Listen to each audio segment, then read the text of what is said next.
I'm Judy Zelina. Welcome to the Millcreek Government Channel. The Second Harvest Food Bank of Northwest Pennsylvania is the largest nonprofit food distribution organization in Northwest Pennsylvania and the only food bank in the region. Second Harvest solicits, receives, inventories, stores, and distributes millions of pounds of grocery products each year. They distribute hundreds of nonprofit member agencies that directly serve people facing hard times throughout 11 counties. Here with us today to talk about the program and planned events is the CEO, Karen Sedgy. Karen, thank you for being on the program. It's been a while since you've been on. It has, and I'm happy to be here. Thank you so much for having me. And it's probably since the last time I've talked with you, the program has grown, and you probably have more partners and everything. So we're going to get into that, because I know you have a lot of fun things going on. Oh my gosh, we have so much going on, and you're absolutely right. We have grown leaps and bounds, so I can't wait to tell you all about it. Okay. First, I want to talk about what exactly is the Second Harvest Food Bank, and how does it work? Well, the Second Harvest Food Bank is the only food bank in Northwest Pennsylvania. We're the organization that is supplying all the food to the food pantry, soup kitchen, shelters, and other nonprofit organizations. So you might be familiar with your neighborhood food pantry or your church food pantry. A lot of organizations that we work with are faith-based churches. But what you may not know is that the products that they're distributing to their clients are coming from our warehouse. So if you can kind of think of it this way, Second Harvest Food Bank is like the wholesaler, the agencies are the retailers, and the clients that are being served are the consumers. But we're the central hub. And if we're not successful, then certainly none of those other agencies are going to be able to fulfill their missions, which are very common with our food bank. And who actually benefits from the food bank? Well, you know what?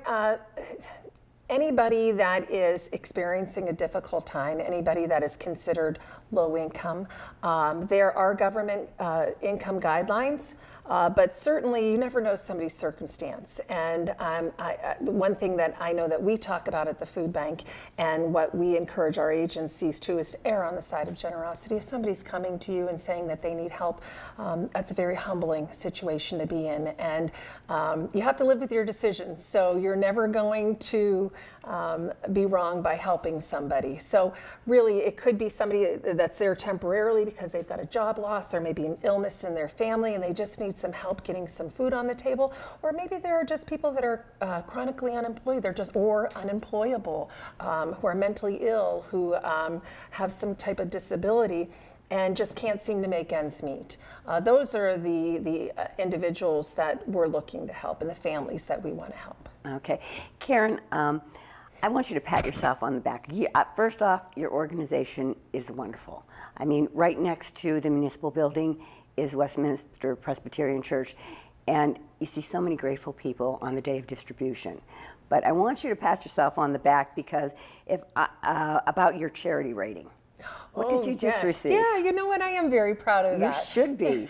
Our food bank has received Charity Navigator's 4-star rating for sound fiscal management and transparency for the 12th consecutive time. There is no other food bank or no other organization, nonprofit organization in all of Northwest Pennsylvania that can say that. And so that's something that I'm very proud of. My staff will tell you that I'm cheap, but really we're just very good with the donation. We make sure that if somebody is donating their hard-earned money to us, right, that we're making sure that every possible penny of that is going to our program and not to administration and fundraising. And we're completely transparent. Our financials are on our website. If anybody wanted more information, we want to have that kind of dialogue because we want people to feel confident and feel comfortable knowing that their donation is being used wisely. And I know you stretch every dollar. We do. Tell our viewers, like, say for instance, for every dollar donated, how many people does that feed? How many meals? Well, you know what? For every dollar that's donated, we can obtain approximately 6 meals. Wow. So, and that's because most of the food that we're receiving at the food bank is donated. We don't pay for it, but we do have to pay the freight company that's bringing it in. We do have to pay our building costs, our electricity, our insurances, our heating, our personnel costs, anything that's involved with food distribution. We keep those costs as low as possible, and that's why we're able to stretch a donation. Okay, you said most of the food is donated. Donated by who? Just us individuals? Well, there's lots of community-wide efforts that help us. We're a member of Feeding America, which is a national network. Feeding America is located in Chicago, Illinois, and we're one of about 210 food banks that belong to Feeding America. So the majority of our food comes from our relationship with them. Feeding America has partnerships with big manufacturers, Procter & Gamble, Keebler, Nabisco, those types of companies. And so whenever there's a donation that's available, Kraft Food doesn't want to call 210 food banks across the nation and say, hey, can you take this? So they make one phone call to Feeding America, and then Feeding America makes that available to us. We have what I kind of refer to as an internal eBay system where all food banks can get on and see what's in there and bid on that product and then bring it into our area. But another very large source of donations, of food donations that we receive, comes from local retail outlets. Wegmans is a strong partner with us. Walmart is extremely a good partner with us. Tops Quality, Giant Eagle, Tops Food Market, Aldi's, any kind of retail outlet that is providing food is also donating to us. Food drives. You know, we've got a lot of big food drives that are done through us, a lot of smaller food drives. I leave things on my mailbox. And that's going to be coming up in May. Okay. So that is the single largest food drive. Is it really? In one day, yes, across the nation. Last year we got over 200,000 pounds simply from that food drive alone. And that's what's really cool or neat about Second Harvest Food Bank is that people understand our mission and they want to help in one way or another. And I get to see the best in people every day, which is, I mean, how lucky am I? You know, there's been times that I've gotten up and I thought, oh, I don't want to get out of bed because it's so warm. But I've never gotten up and thought, oh, I don't want to go to work because I love what I do and I love the people that I see every day. Oh my gosh, how wonderful. It is, it is. Karen, you're talking about different programs. You have programs that serve residents from young children all the way to seniors. What are some of these programs that you have in place?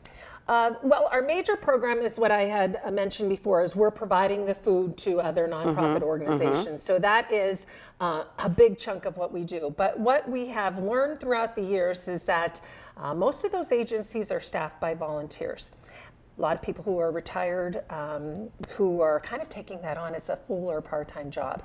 And I understand and I get it that when people are retiring now, they don't necessarily want to have another job. They want to go travel, they want to golf, they want to do other things.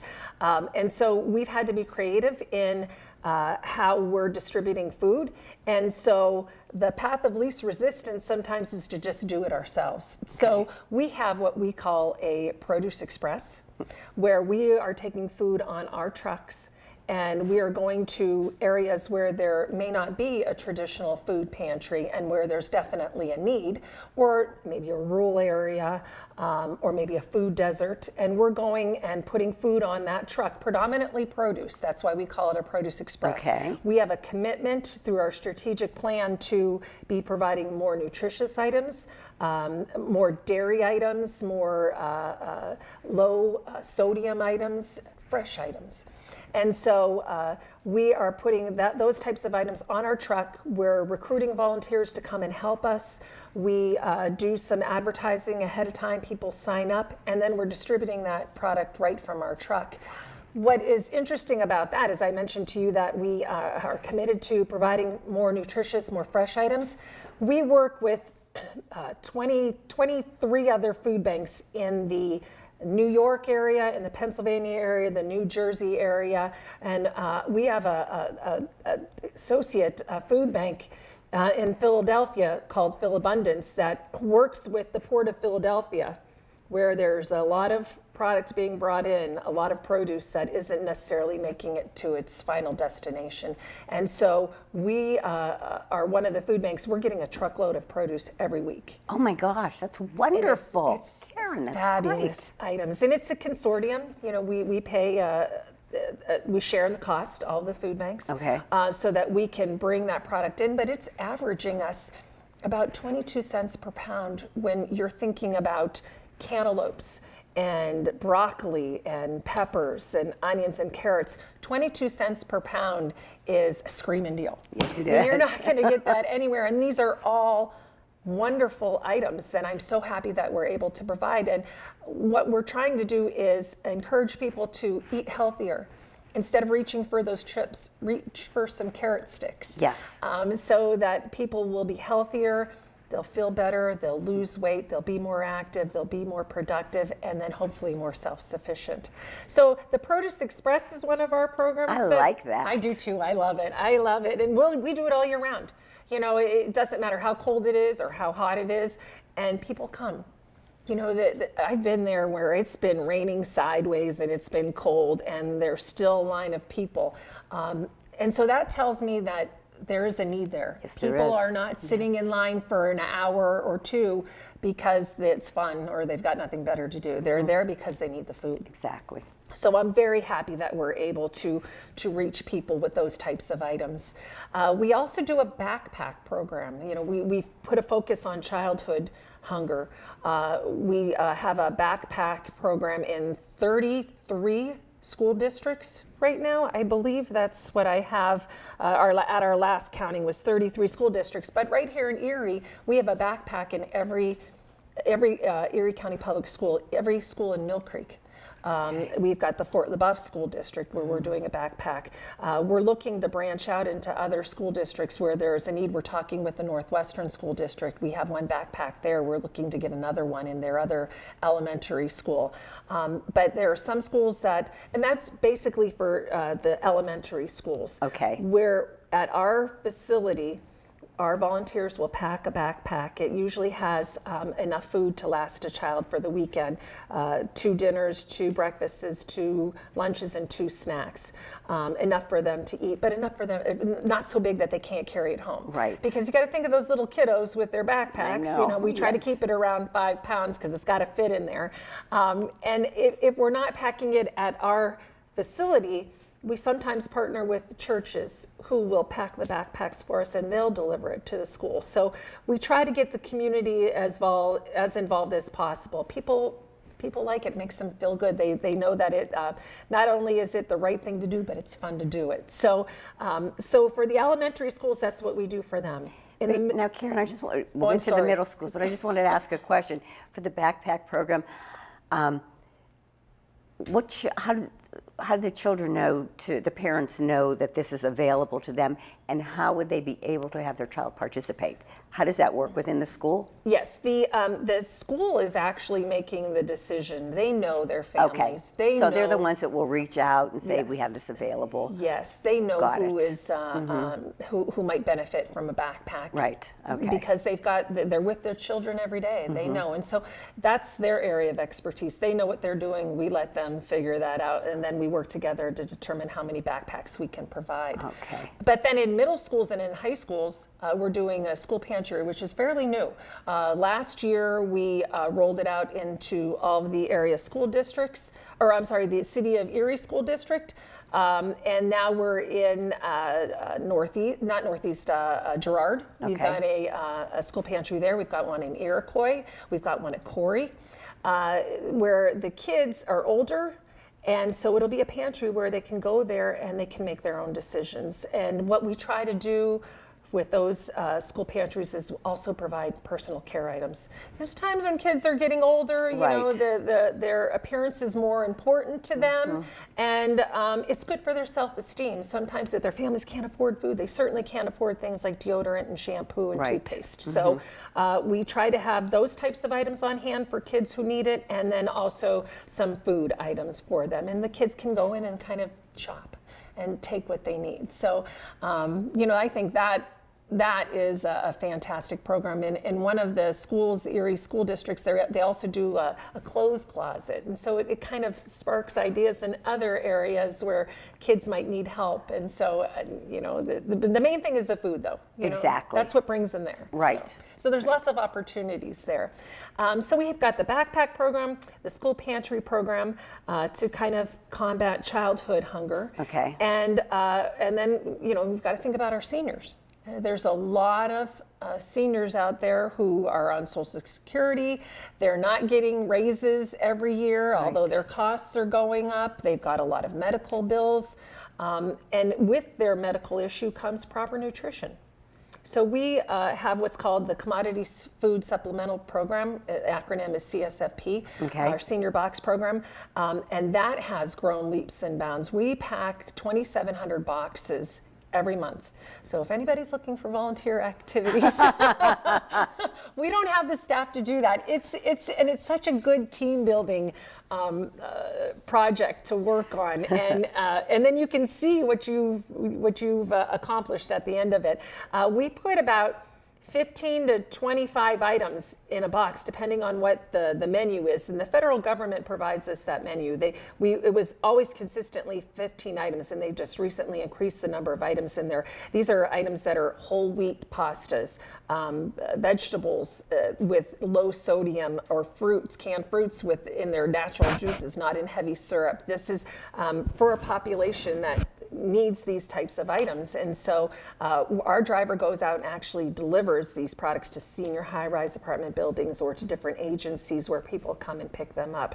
And that's eligible. Anybody that's 60 or years over and is within a certain income guideline can receive that box. I would encourage people to go to our website and take a look at what those guidelines are. Okay.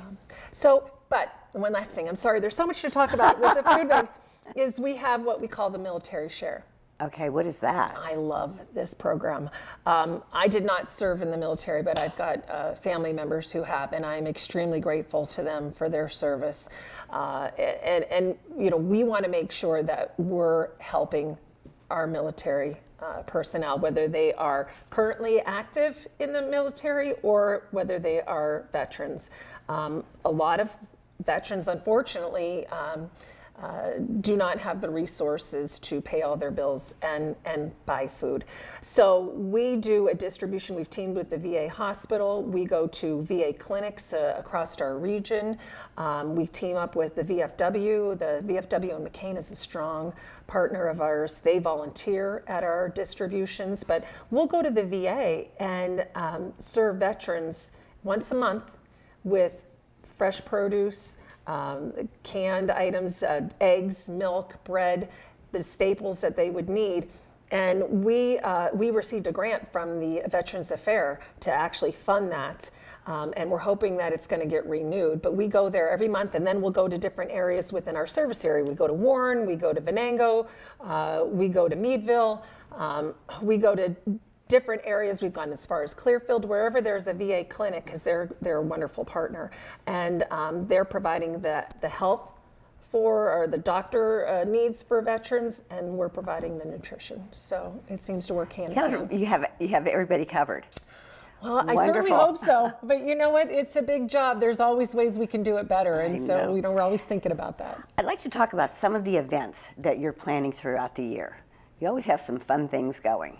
Tell our viewers what you have in store. We do. We have, there's so many partners that will conduct events for us, whether it's food drive or fundraiser, and we rely on that. That's a significant part of our budget.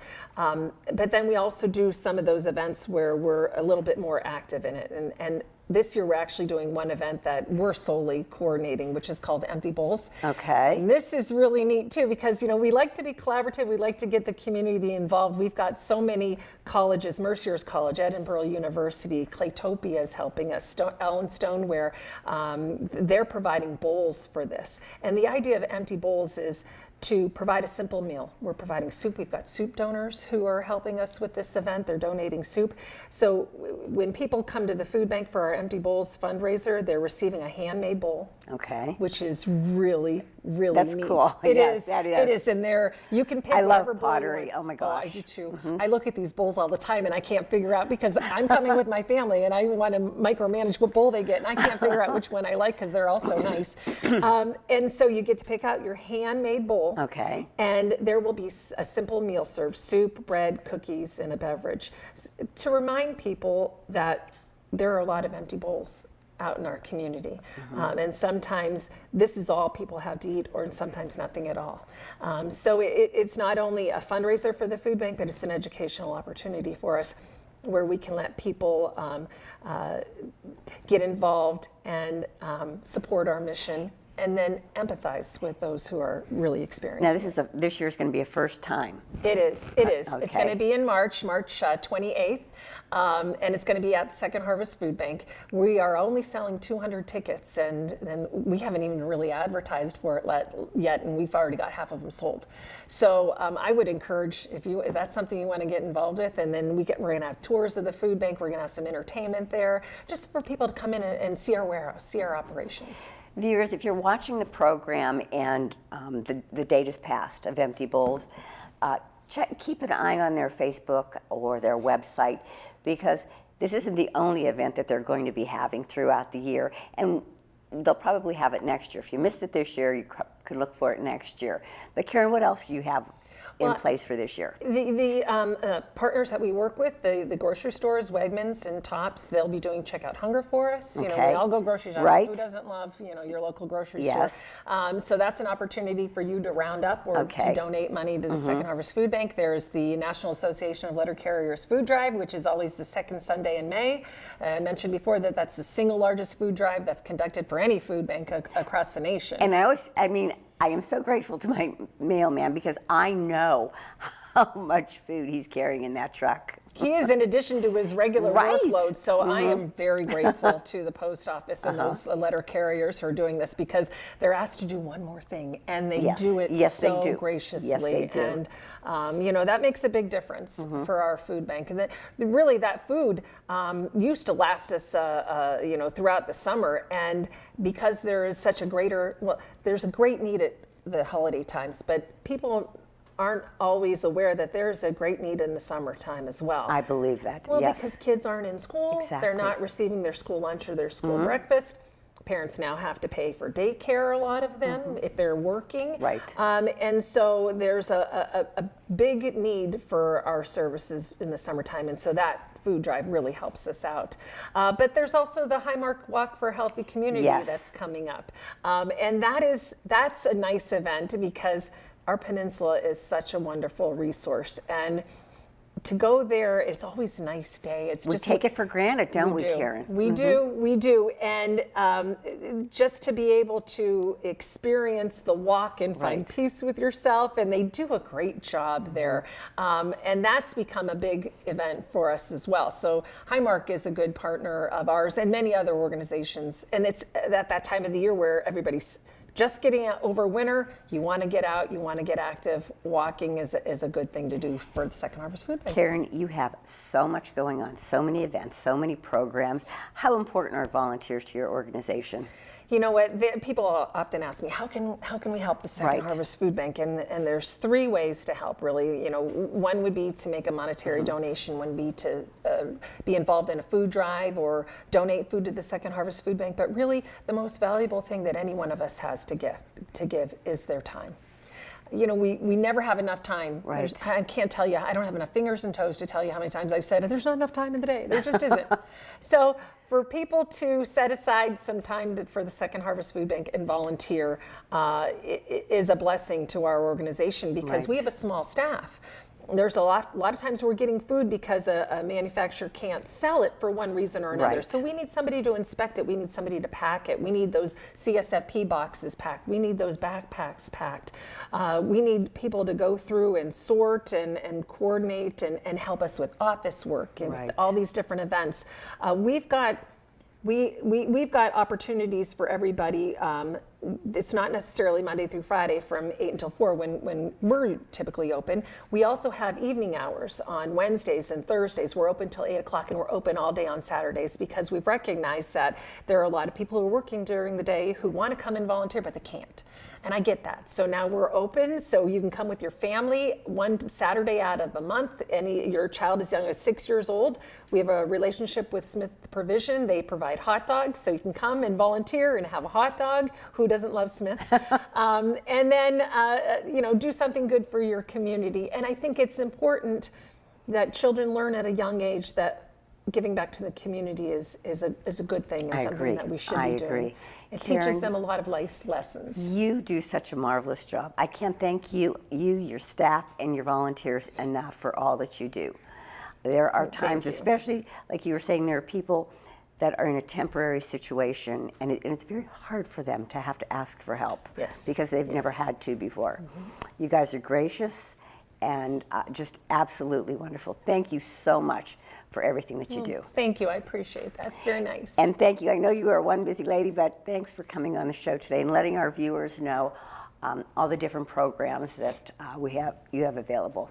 Well, thank you for letting me be here. I really appreciate it. I'll come back anytime. Okay, that's a deal. Viewers, thank you so much for tuning into the Millcreek Government Channel. If you have any questions or if you feel like volunteering, because there's always room for volunteers, please get a hold of the Second Harvest Food Bank. Keep posted on their Facebook page, also on their website, of any events or any news that they have in the works. Again, thank you for tuning into the Millcreek Government Channel. Until next time, have a wonderful day.